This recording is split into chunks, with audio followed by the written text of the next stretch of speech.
Hello students, Hindi में हमने revision के ऑलरेडी बहुत सारे वीडियोस देख लिए हैं। अभी लास्ट जो सेक्शन सी है, हाँ, सेक्शन ए सेक्शन बी का रिवीजन हो गया है।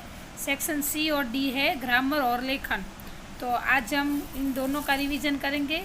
वैसे लेखन में तो आपको कहावत आने वाली है, उसका रिवीजन हम नहीं करेंगे क्योंकि आपको पता है कि ये मैं हमेशा ऑन द स्पॉट देती हूँ।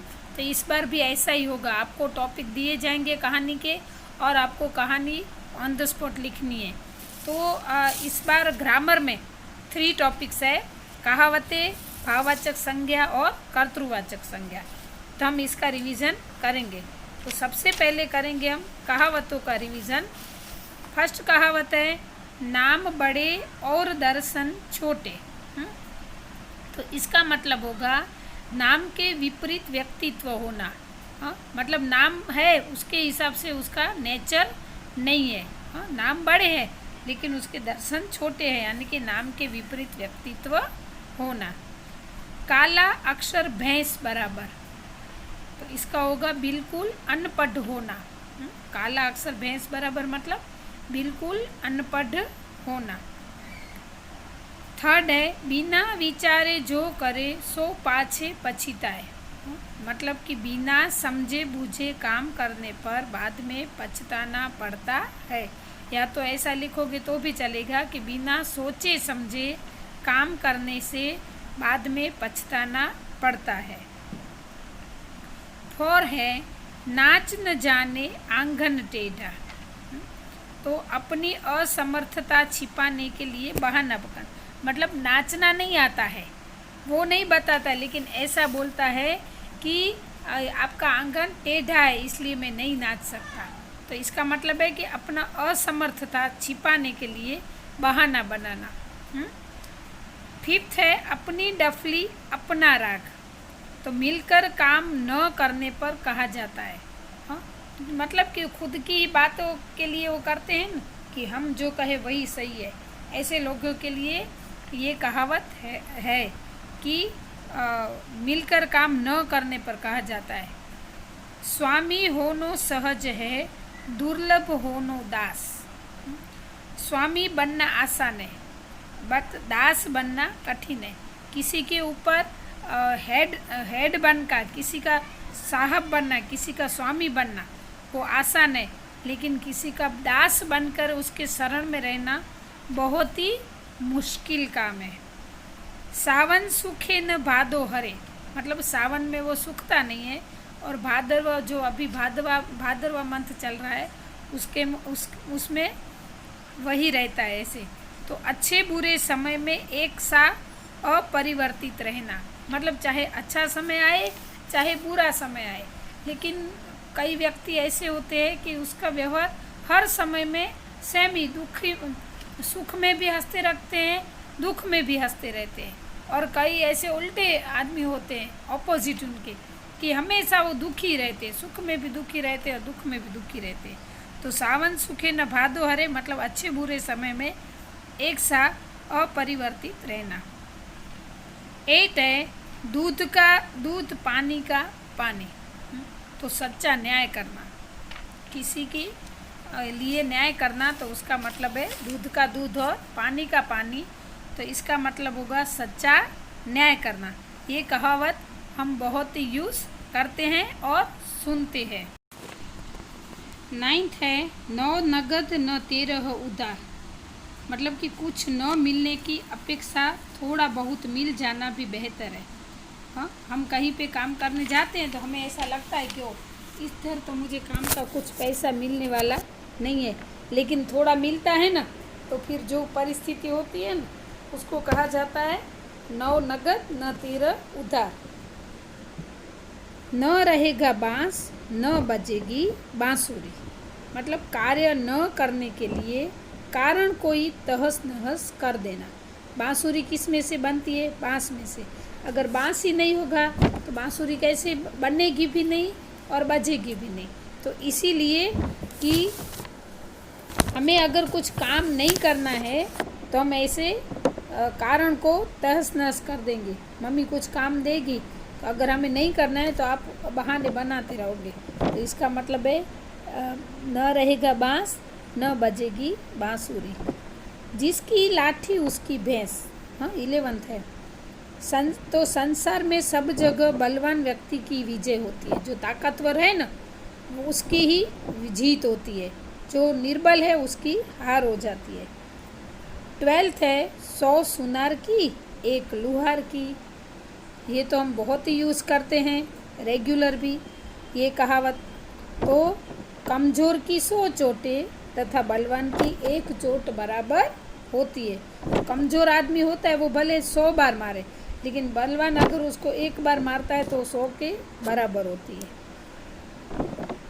दूधार गाय की लात भली, मतलब जिससे लाभ हो उसकी झिड़कियाँ भी सहनी पड़ती है। अगर गाय दूध देती है लेकिन वो लात मारती है तो हमें उसकी लात सहनी पड़ती है।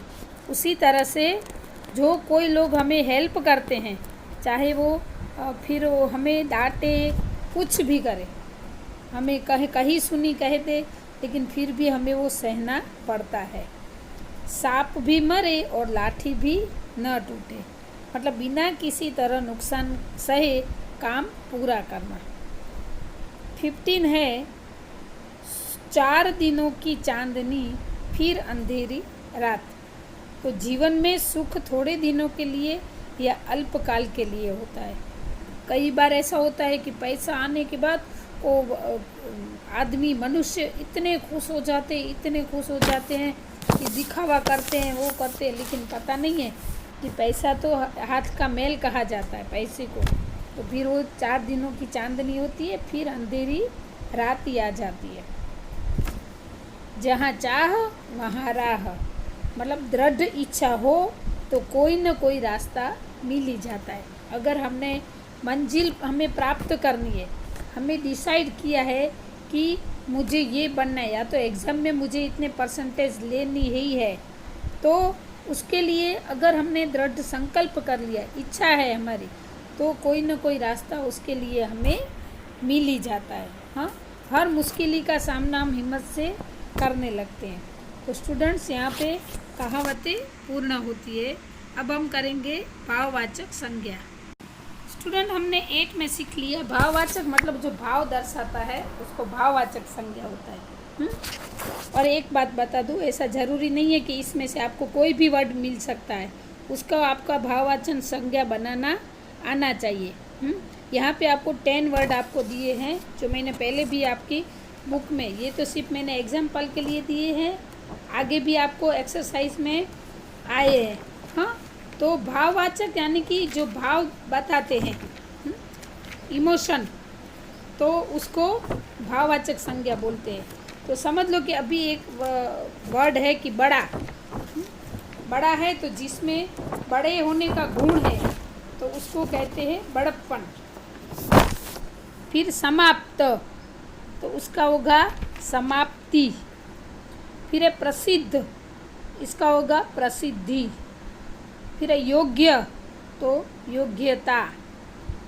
प्रमुख, प्रमुखता।